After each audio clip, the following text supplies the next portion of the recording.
Do you suffer from fibromyalgia pain? Do you suffer from chronic fatigue syndrome?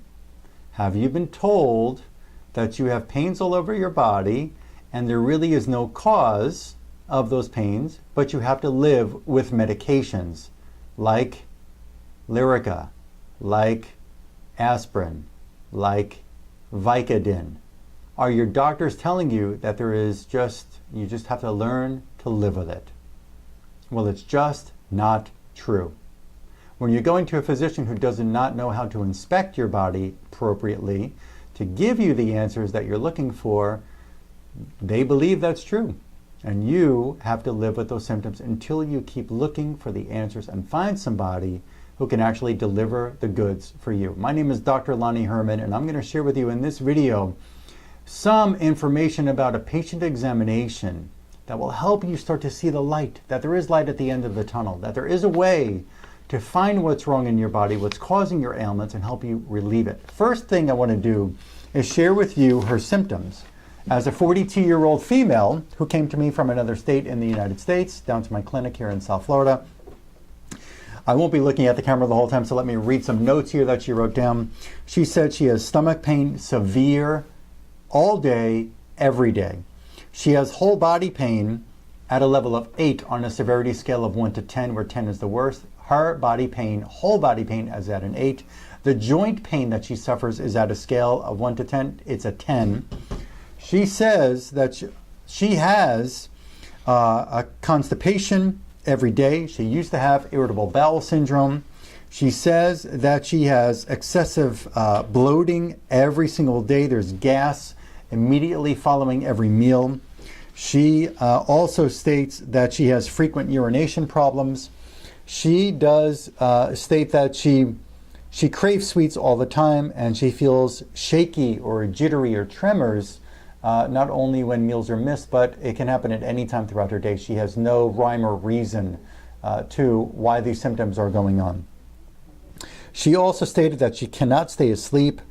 She has an afternoon fatigue problem. She brought in a very thick file of a bunch of different labs, adrenal stress testing, which turns out to be a waste of tests, and I can tell you so much about that and why it's a waste, and you can understand some from my examination here, the report of this examination.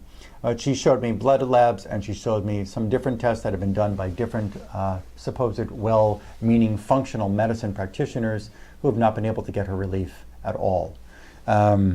She says that she gets some afternoon headaches. She gets dizziness when she stands up quickly, or lightheadedness when she stands up quickly. She said she's tired all the time. She cannot break her chronic fatigue. She feels cold all over. Even the husband who touched her said, yes, she feels cold. Not only does she feel cold to him touching her, but she says she feels cold all the time. Not just with her hands and feet, but all over the body.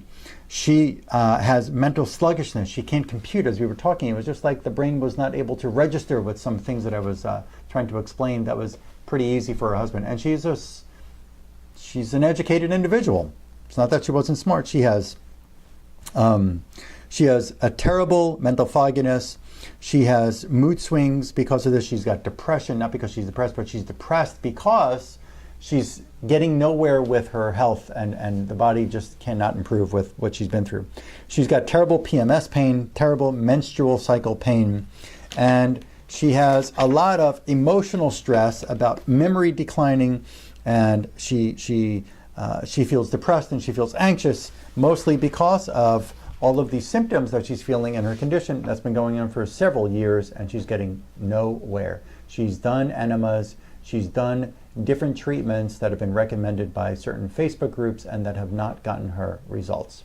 So she came in to see me in Florida to help her, to help find out if she can get well and what it's going to take to get well. In her first examination, let's get into that now, we found with her that that she has a very weak immune system, and her immune system needed support before we can actually get rid of some of these infections. So there are certain steps, certain strategies that will be unique for her that I have to use. I'm not going to divulge everything here, but I'm going to tell you that the immune system had to be supported first in order to be able to have that immune system do the task of going after these infections that I found in this exam. It turned out for her that her weakest tissue in her body is her red blood cell. specifically the oxygen part of the red blood cell is being damaged, very weak, and cannot contain enough oxygen. In some of her some of the blood laboratories she shared with me, there was low hemoglobin, low red blood cell, and some there was normal hemoglobin, normal blood cells. So certain physicians just don't know what to do about that or how to evaluate it and see if there's a way to help it get better and be stable. With her red blood cell, particularly the hemoglobin, I found the Borrelia burgdorferi Lyme infection inside, damaging, stressing, weakening her hemoglobin. Mycoplasma bacteria, damaging, weakening, stressing her hemoglobin. The Coxsackie virus, doing the same thing, not allowing enough oxygen to exist inside that red blood cell, not enough oxygen in the red blood cell. You cannot possibly have normal body function. You cannot possibly have normal physical function. You cannot possibly feel okay. When you're getting deprived of oxygen, let's say you're getting only 80% or 90% of the oxygen that you need, and it's not enough for you, your muscles can hurt, your nerves can hurt, your bones can hurt, your head can hurt, you're fatigued. She has multiple foreign chemicals in there. She has mold, house dust mold, toxic mold in there. She has she had the mercury fillings removed from her teeth many months before she ever came to consult with me. And this was August 20th, 2015, she came to consult with me. Many months prior, she had the mercury removed from her teeth, the silver fillings. In this examination, I found that the next most important toxin to deal with in her red blood cell, to decrease the stress of her blood cell, was the dental amalgam. That, though the mercury, the metal fillings in those teeth dripped a poisonous vapor into her body, into her tissues, especially into her blood cells.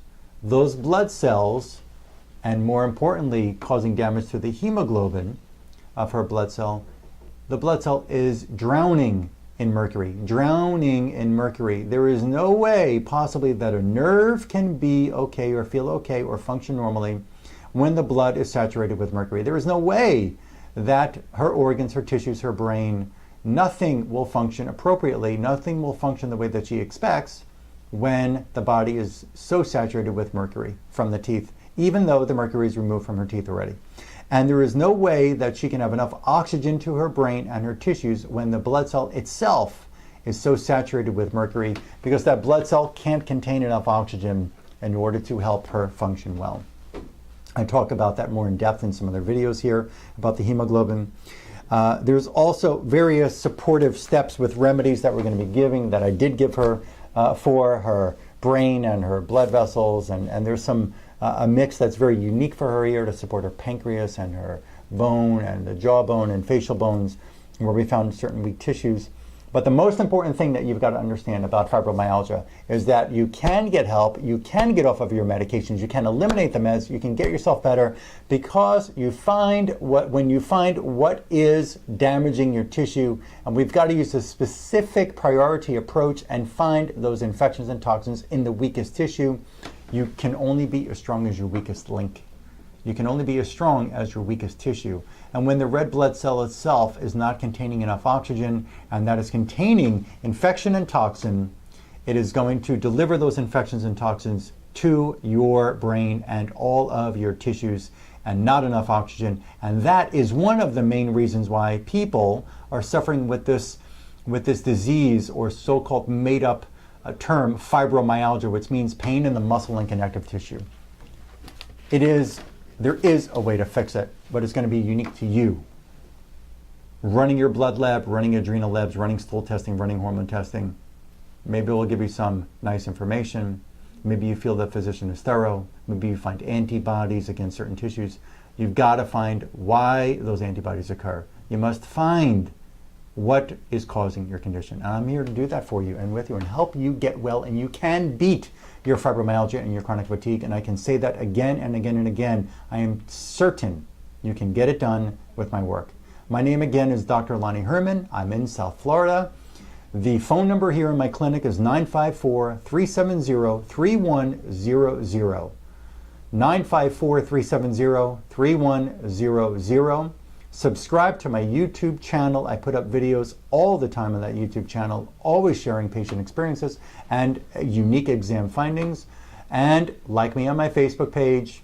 And remember, share this video with one friend, just one person, just one share can make a huge difference in somebody else's life. There is a way to beat your fibromyalgia. There is a way to reverse your chronic fatigue and get your life back. And it's not going to be just with taking B vitamins or B shots. It's just not going to work with multivitamins, and it's not going to work with more and more blood tests. We've got to do some very unique work, and let's get the job done. Look forward to helping you.